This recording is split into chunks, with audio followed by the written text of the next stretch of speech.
고린도후서 4장 4절부터 6절 말씀입니다. 고린도후서 4장 4절부터 6절 말씀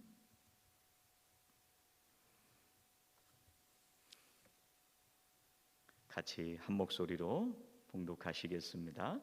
그 중에 이 세상의 신이 믿지 아니하는 자들의 마음을 혼미하게 하여 그리스도의 영광의 복음의 광채가 비치지 못하게 하매니 그리스도는 하나님의 형상이니라. 우리는 우리를 전파하는 것이 아니라 오직 그리스도 예수의 주 되신 것과 또 예수를 위하여 우리가 너희의 종된 것을 전파함이라. 어두운 데에 빛이 비치라 말씀하셨던 그 하나님께서 예수 그리스도의 얼굴에 있는 하나님의 영광을 아는 빛을 우리 마음에 비추셨느니라. 아멘. 오늘 예배당에서 예배하시는 우리 성도님들, 또 미처 못 오셨지만 온라인으로 예배하시는 우리 성도님들, 하나님께서 다 사랑하시고 또 우리 성도님들 기도하시는 제목들마다 다 응답해 주시기를 주의 이름으로 축원합니다.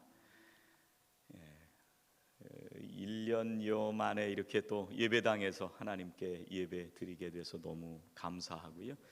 어르신들 특별히 아프신 분 없이 이렇게 또 뵐 수 있게 돼서 너무 감사하고 또 앞으로도 강건하시기를 축복합니다. 마이클 프로스트라고 하는 분하고요, 앨런 허쉬라고 하는 분이 책을 썼어요. 이게 한국말로 번역이 됐는데 무슨 제목으로 번역이 됐느냐면 새로운 교회가 온다, 그런 책을 썼어요. 그런데 여기서 이제 부제가 뭐냐면 부제로 이렇게 제목을 달았습니다. Innovation and Mission for the 21st Century Church, 이렇게 부제를 달았습니다. 혁신과 선교, 21세기 교회를 향한 혁신과 선교, 그런 책을 썼어요. 근데 여기서 무슨 얘기를 하고 싶으냐면 오늘날 21세기의 교회들이 가지고 있는 문제에 대해서 아주 날카롭게 지적을 했습니다.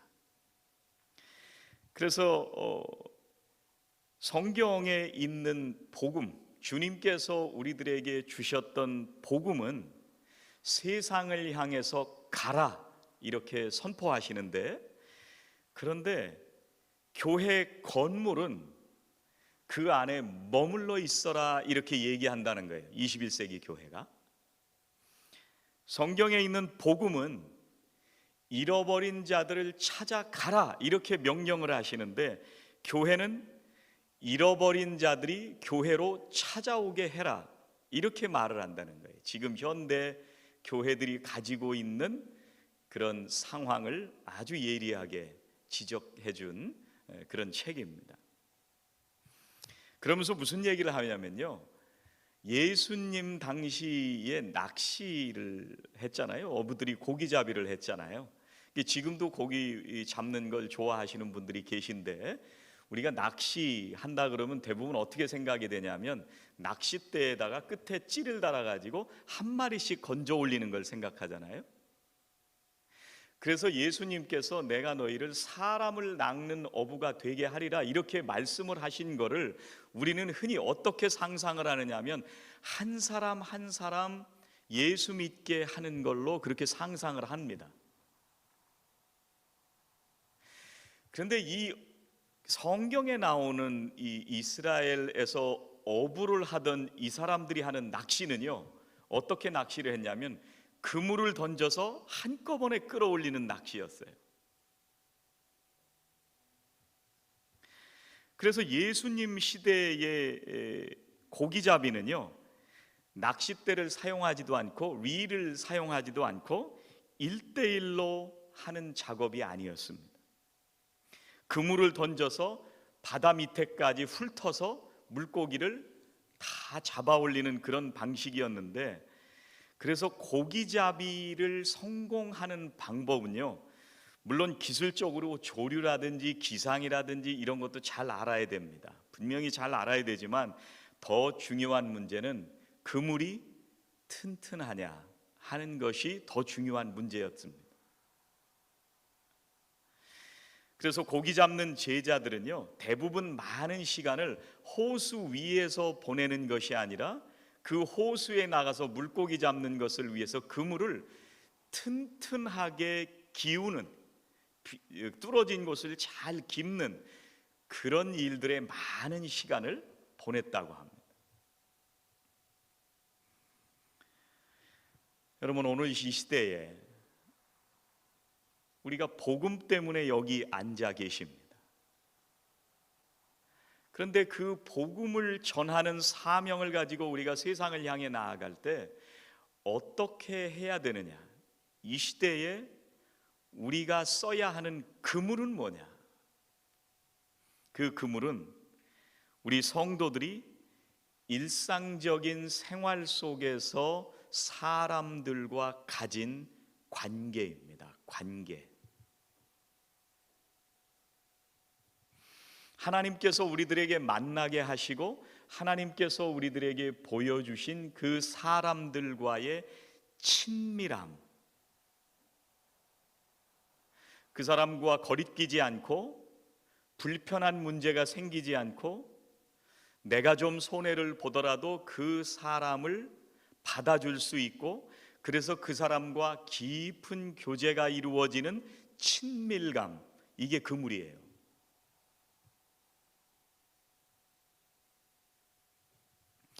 많은 현대 교회들이요, 프로그램을 잘 개발을 해놓고 사람들이 그 프로그램에 참여하면 됐다 이렇게 생각을 하는데, 이 책에서 얘기하는 것은 그게 아니라 친밀한 관계가 더 중요하다 이렇게 얘기를 합니다.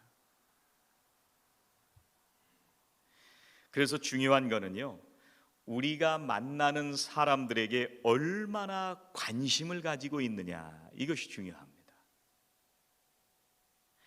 그 사람이 어떤 삶의 문제가 있는지, 그 사람의 진짜 고민이 무엇인지, 그리고 그 사람이 나의 마음속에만 담고 살아가는 기도의 제목이 무엇인지, 그것을 친밀한 관계 속에서 함께 얘기하고 하나님 앞에 기도하고 그 관계를 통해서 복음이 그 안에 들어간다는 거예요.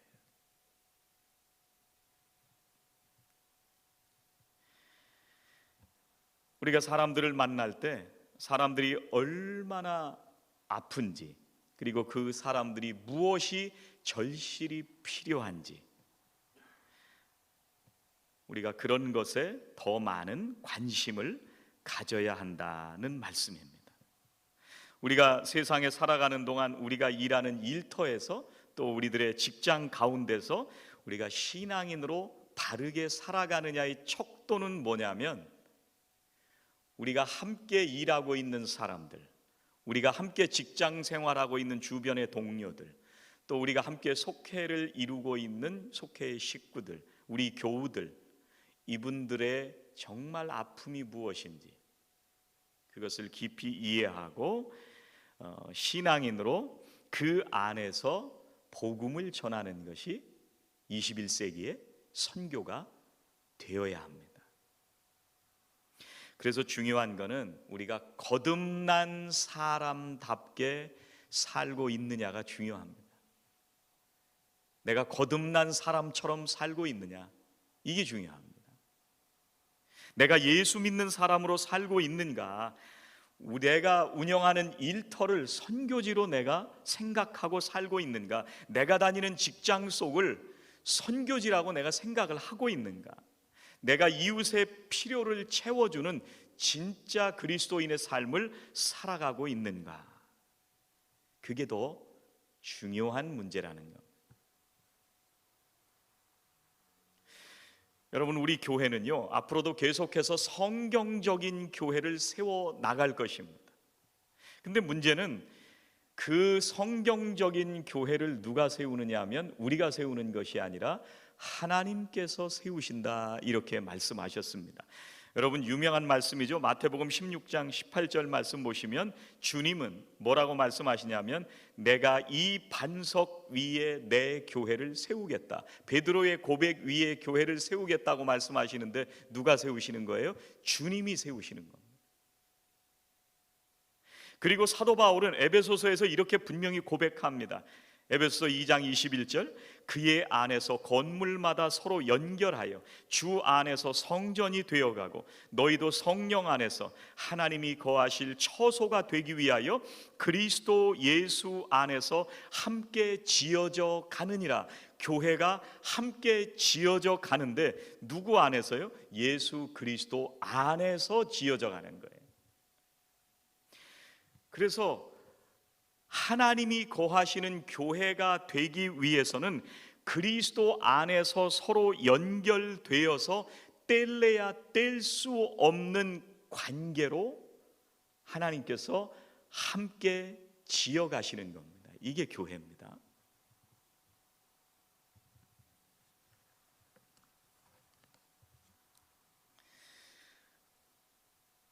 여러분, 사도행전에 보면은요, 회심을 하고 예수 믿는 사람들이 하루에 3,000명도 있을 때가 있었고 5,000명씩 있을 때도 있었습니다. 베드로가 설교할 때 분명히 회심하는 사건 이후에 이 사람들의 삶이 달라졌습니다. 회심을 통해서 주님을 그리스도라고 고백하고 세례를 받고 이 사람들이 하나님 안에서 살아가는 그 삶이 완전히 달라졌습니다. 그래서 예수 믿는 사람과 예수 믿지 않는 사람이 분명히 차이가 났습니다. 이게 사도행전에 나오는 얘기입니다. 여러분, 교회하고 세상하고 다른 건 뭐냐면요, 참된 믿음과 신앙의 고백이 있기 때문에 교회입니다. 믿는 것하고 믿지 않는 것의 차이는 분명하게 있습니다. 그런데 믿는 사람과 믿지 않는 사람들 가운데 쳐져 있는 이 울타리가 분명하게 구분이 되었었는데 어느 때 무너지느냐면요, 교회가 타락하기 시작할 때 이 경계선이 없어져 버립니다. 예수 믿는 거나 예수 안 믿는 거나 똑같은 모습이 나타날 때 이 울타리가 무너지기 시작했습니다. 이게 21세기 교회의 심각한 문제 중에 하나입니다. 우리가 살아가는 이 시대의 교회가요, 이 울타리가 선명하게 세워져 있어야 되는데 이 울타리는 교회에 출석하면서 왔다 갔다 하는 종교 생활로 쳐지는 울타리가 아닙니다. 많은 사람들이 나는 어느 교회에 다니고 있어, 나는 어느 교회에 다니고 있어, 그러면 울타리가 쳐져 있다고 생각을 하지만 그것은 울타리가 아닙니다. 많은 사람들이 내가 어떤 교회에 등록이 돼 있다고 생각을 하면 내가 구원받았다고 생각할 때가 있습니다. 그래서 교인들이 세상 사람보다 못한 삶을 살아갈 때가 많이 나오는 이유는 교회에 등록은 되어 있는데 내가 복음으로 변화된 그리스도인의 회심이 일어나지 않았기 때문에 그럴 수가 있다는 말입니다.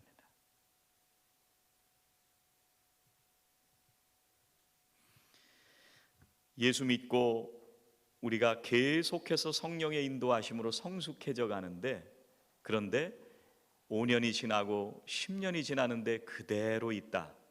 심각하게 고민해 봐야 될 문제입니다. 여러분, 토요일 날 새벽 기도에 빌레몬서를 묵상하기 시작했습니다. 시편 뒤에 이제 빌레몬서를 묵상하기 시작을 했는데, 이 빌레몬이라는 사람은 이방인이고 우상을 숭배하던 사람입니다. 근데 이 사람이 사도 바울에게 복음을 들었어요. 그리고 변화가 일어났습니다. 그리고 그 부인과 아들처럼 보이는 사람들도 변화가 일어났는데 아내의 이름은 아비야인데 아비야를 소개하는 그 수식어가 뭐냐면 자매, 이렇게 소개를 하고 있습니다. 또 아들이라고 하는 이 사람은 아키뽀인데 이 사람을 소개할 때 우리와 함께 병사된, 이렇게 소개를 했습니다. 그런데 이 자매라고 하는 말은요, 부인은 교회의 일꾼이라는 말입니다. 예수 믿고 교회의 일꾼이 됐습니다. 아들은 우리와 함께 병사된, 신앙생활하면서 충성된 사람이라는 겁니다. 여러분, 더 놀라운 것은요, 사도 바울이 뭐라고 편지를 쓰냐면 너희 가정에 있는 교회에 편지하노니, 이렇게 쓴 겁니다. 이 빌레몬이라는 사람이 예수 믿고 변화가 일어나서 자기 집을 예배당으로 내놓았는데, 그런데 이게 일주일에 예배드리는 시간 한두 시간만 예배당으로 내놨다는 얘기가 아닙니다. 이 성경에 예배당으로 사용했다고 하는 얘기는 그 당시에 어렵고 힘든 사람들이 예배당에 찾아올 때 그 사람들에게 먹을 것을 제공하고 그 사람들에게 필요한 것들을 나누어 주는 그 말이 예배당으로 내놓았다는 말입니다. 예수 믿고 사람이 달라졌다는 얘기입니다. 더 놀라운 얘기는요, 그 다음에 나오는 얘기입니다. 사도 바울이 빌레몬에게 편지를 쓰는데 너희 집에 노예로 있다가 도망쳐 나온 오네시모를 너한테 다시 보낸다. 근데 이 사람은 누구냐면요, 사도 바울을 감옥에서 만난 사람이에요. 감옥에서 복음을 듣고 그리고 그 복음을 따라서 이 사람이 회심을 했습니다. 그리고 새 삶을 살기 시작한 거예요. 사도 바울이 이 사람을 주인에게 다시 돌려보내면서 이 사람을 받아줘라. 초대교회는 이게 가능했던 시대였습니다. 도망친 노예는 죽여도 돼요. 죽여도 되는 노예를 다시 보내니까 내가 믿는 사람이니까 받아줘라. 근데 빌레몬이 받아준 거예요. 오네시모도 회심하고 가면 죽을지도 모르는데 돌아갔어요. 이게 초대교회의 회심한 사람들의 복음의 역사였습니다. 21세기에 이게 필요하다는 얘기입니다.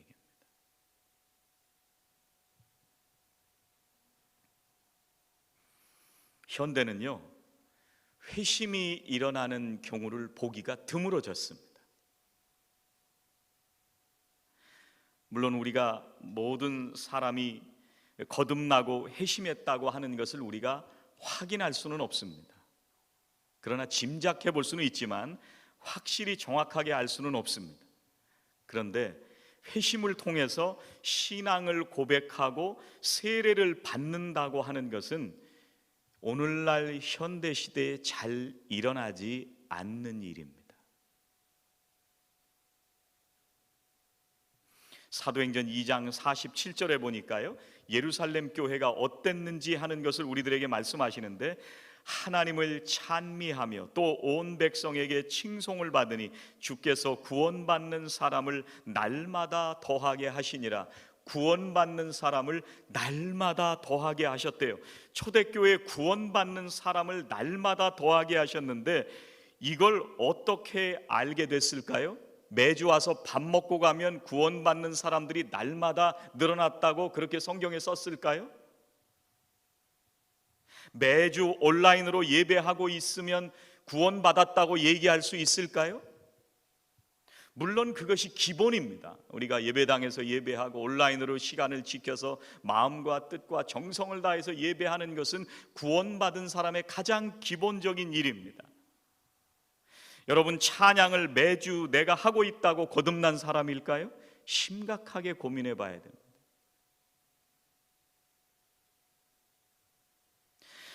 이 사도행전의 말씀을 우리가 제대로 읽으려면요, 뭐라고 읽어야 되냐면 지금 교회 안에 회심이 일어나고 있는가, 이렇게 읽어야 됩니다. 이 말씀을.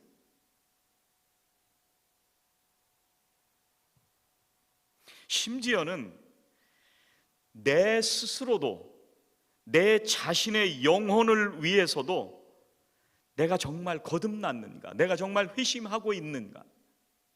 이것을 분명하게 물어봐야 됩니다.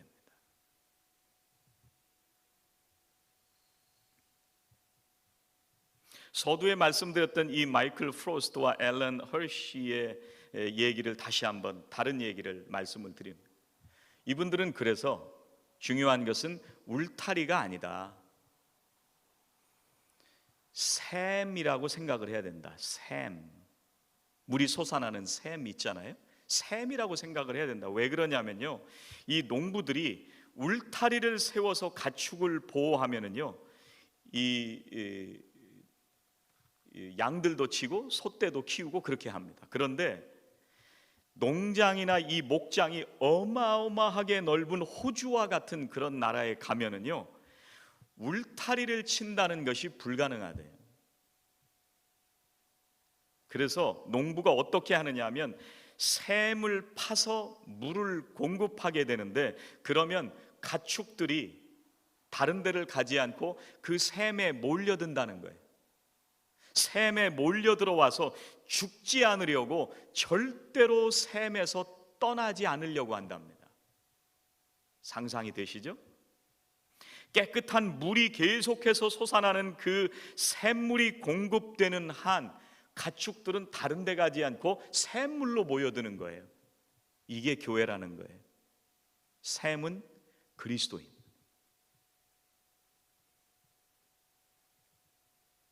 울타리도 물론 필요합니다. 내가 어느 교회 다니고 있다, 내가 어느 교회 출석하면서 예배드리고 있다, 울타리도 중요한데 더 중요한 것은 그리스도가 내 안에 살아 역사하시고 내가 진짜 거듭난 사람이 되어서 그리스도가 주시는 생수를 마시고 있느냐, 이게 굉장히 중요한 문제예요.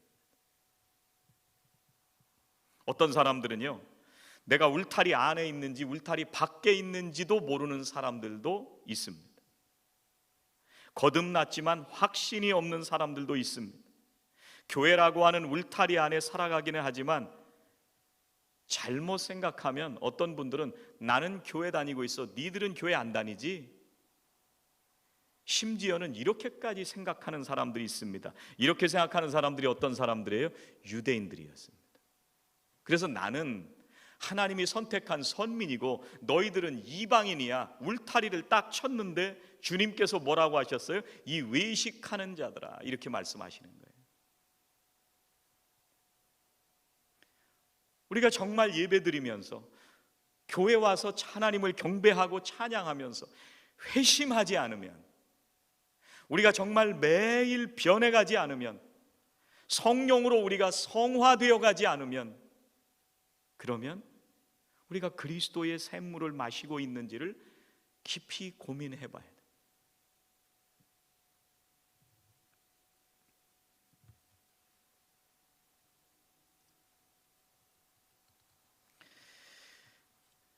오늘 우리가 봉독하지는 않았지만 1절 말씀에 굉장히 우리에게 중요한 말씀을 해주십니다. 1절은 이렇게 말씀합니다. 그러므로 우리가 이 직분을 받아 긍휼하심을 입은 대로 낙심하지 아니하고, 우리가 회심하고 거듭난다는 것은요, 하나님의 긍휼하심을 입고 거듭나는 겁니다. 그런데 그 긍휼하심을 입었을 때 나타나는 현상들에 대해서 오늘 우리들에게 말씀을 해주시는데요, 첫 번째는 무슨 말씀을 해주시냐면 3절에 이렇게 말씀하세요. 만일 우리의 복음이 가리었으면 망하는 자들에게 가리어진 것이라. 여러분, 복음을 아무리 전해도요, 귀가 열리지 않는 사람들이 있습니다. 에이, 교회는 뭐하러 가? 아이, 뭐 예배는 드려. 아이, 말씀은 뭐하러 읽어? 뭘 묵상해? 그냥 살지 뭐. 아무리 복음을 전하려고 해도 들리지 않는 거예요. 그래서 만일 우리의 복음이 가리었으면 망하는 자들에게 가려진 것이라, 우리한텐 열린 거예요. 그래서 우리의 마음이 열리고 복음이 들려서 내가 회심하게 되고 하나님 앞에 나와서 예배 드리게 된 것, 이게 긍휼입니다.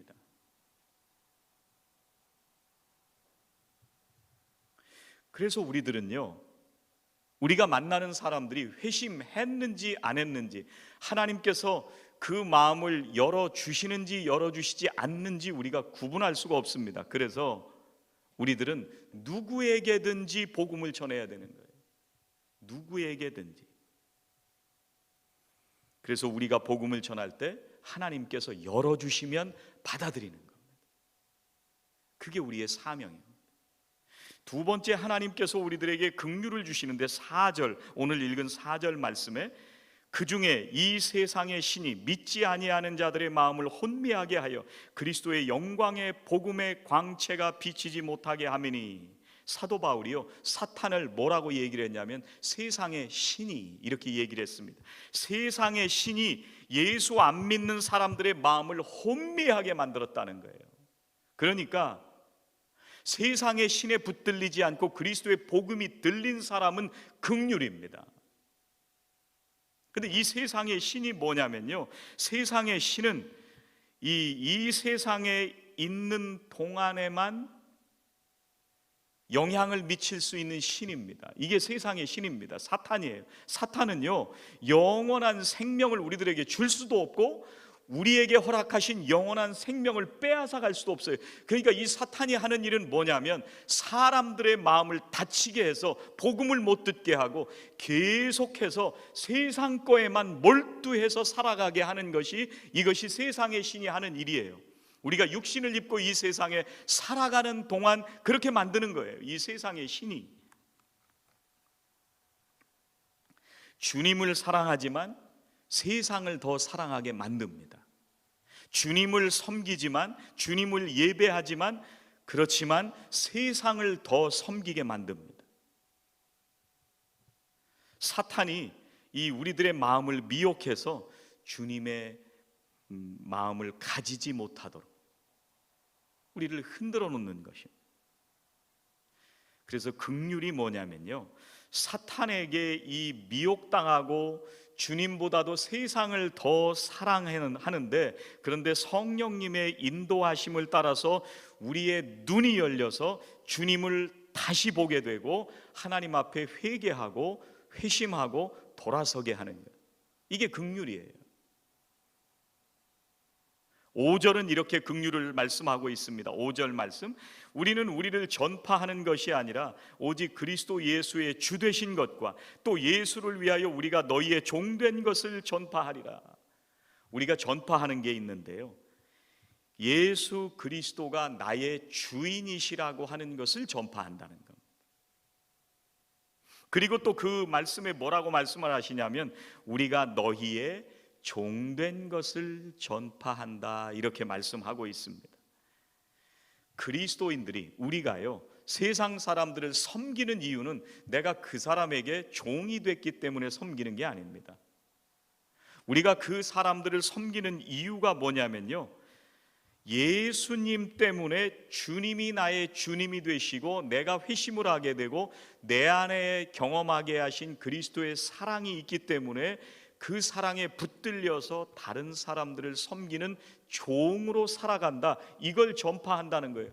우리가 전파하는 건 이걸 전파하는 겁니다.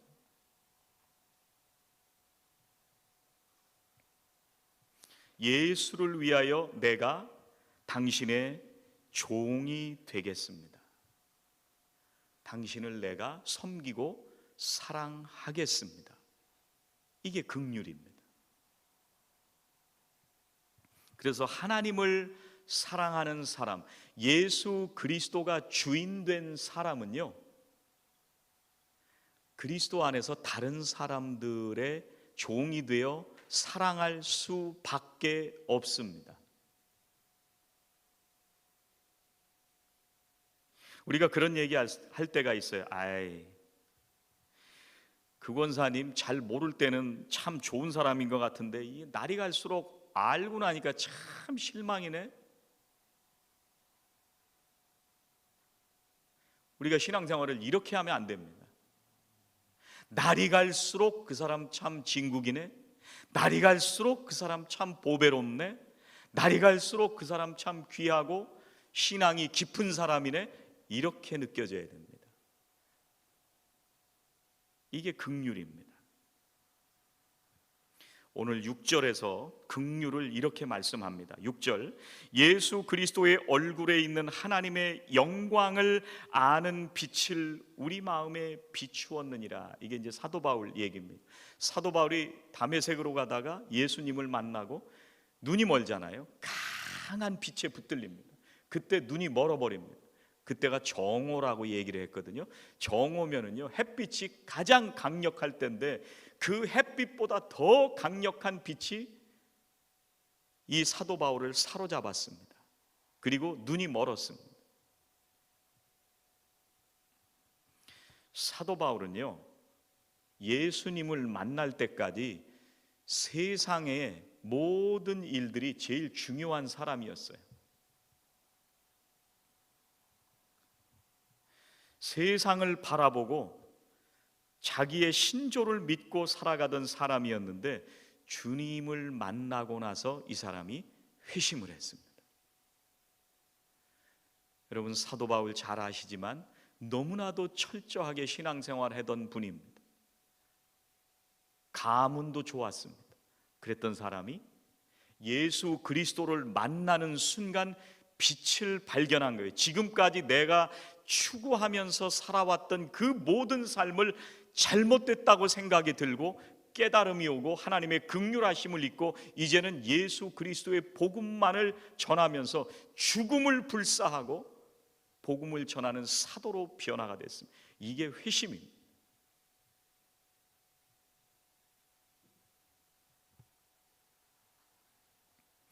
여러분, 우리가 그리스도인으로 살아가는 유일한 방법은요, 우리가 의지적으로 결단해가지고 되는 것은 아닙니다.